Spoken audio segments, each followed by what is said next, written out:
On the morning of Saturday, February 4th, 2017, a 21-year-old college student named Jade Lin moved into a new apartment just a few blocks off campus in Milwaukee, Wisconsin. It was her first time living alone. Small place.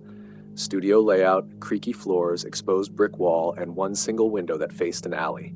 But it was cheap, and it was hers. She had just transferred from another university and didn't know many people yet. So she spent most of that weekend unpacking, rearranging furniture, and, setting things up the way she liked them. Nothing weird happened at first. In fact, she said later that the place had a kind of charm to it. Quiet, a little cold, but really felt like a fresh start. That first night, around 1 a.m., Jade was lying on her mattress scrolling through her phone when she heard something coming from the wall behind her. It sounded like scratching. Not fast, frantic scratching. Just slow, deliberate dragging, like nails or something sharp scraping through drywall. She paused her music and sat up. It stopped. She figured it was rats or something, since, the building was kinda old. So she put on a podcast and eventually went to sleep.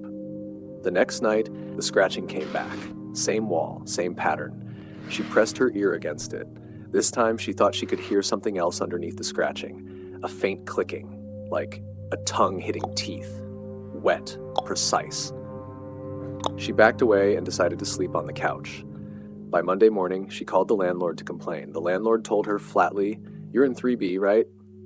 She said yes. He said, "That unit used to have bad plumbing in the walls. Might just be water shifting or the insulation peeling. Nothing serious."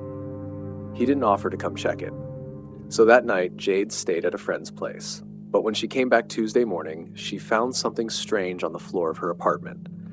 Right below the wall she'd been hearing sounds from was a long, thin scratch across the hardwood, like something had pushed through from the inside. She stared at it for a long time and, was still kind of paranoid, and then she packed a bag and left again. On Wednesday, she returned just to grab more clothes, and this time she brought her friend Chelsea with her. The two of them walked into the apartment and found that the scratch on the floor had grown longer. It now curved toward the kitchen, like it was crawling. Both girls were obviously freaked out at this point, so they decided to get out of there. Also, something to note about Chelsea was that she was a free-spirited person, very outgoing about everything, and because of that, Jade referred to her as an extrovert. So when Jade told her free-spirited friend about the weird noises, she just took it with a grain of salt and stood by her friend. So, before they left, Chelsea leaned close to the wall and jokingly whispered, "Hello?" And then something whispered back. A voice. It said, "Finally." Chelsea jumped back. They both ran. They left the lights on, didn't lock the door, didn't even shut it all the way. Jade never went back to that apartment. She broke her lease, moved in with Chelsea, and never got an explanation from the landlord, who, by the way, stopped answering her calls entirely. A few months later, another student moved into 3B.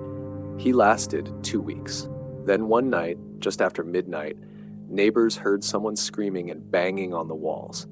The police were called. When they got there, they found the door still locked from the inside, but the apartment was empty. The only thing they found was a handprint pressed into the plaster of the back wall. It wasn't flat like it had been touched. It was pushed outward from the inside.